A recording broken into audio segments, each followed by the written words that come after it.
Baba ndimi munoziva kwatiri kubva nekwatiri kuenda.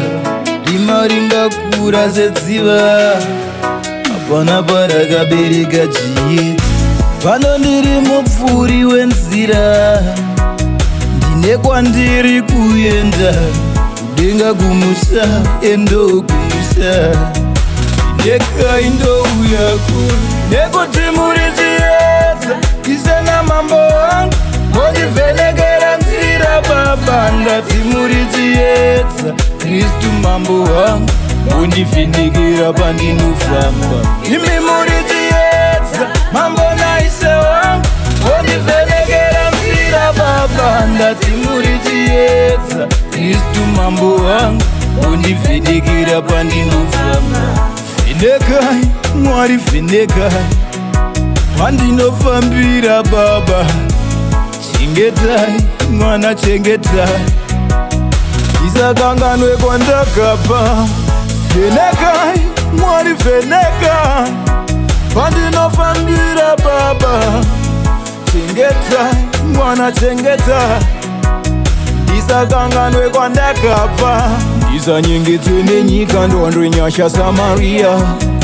Ndiwe munyu unorunga nyika, ndiri mwana wemuSamaria akakurira Judhea, asi kudenga ndiko kwaakabva. Nekuti muri chiedza, isena mambo wangu mondivhenekera nzira Baba, ndati muri chiedza. Kristu mambo wangu mondivhenekera pandinofamba. Imi muri chiedza, mambo naise wangu mondivhenekera nzira Baba, ndati muri chiedza. Kristu mambo wangu mondivhenekera pandinofamba. Let there be light, and there was light.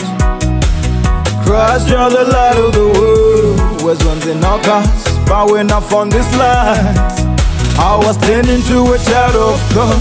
Well, let me say this, Lord, it's good to be yours, and I'm proud to be a child of God. Nekuti Mwari ndimi munoziva kwatiri kubva nekwatiri kuenda. Mwari Baba ndimi munoziva kwatiri kubva nekwatiri kuenda. Rima ringakura sedziva, hapana parakabereka chiedza. Pano ndiri mupfuri wenzira, ndine kwandiri kuenda. Kudenga kumusa endo kumusa, vhenekai ndouyako. Nekuti muri chiedza, isena mambo wangu mondivhenekera nzira Baba, ndati muri chiedza. Kristu mambo wangu mondivhenekera pandinofamba. Imi muri chiedza, mambo naise wangu mondivhenekera nzira Baba, ndati muri chiedza. Kristu mambo wangu mondivhenekera pandinofamba.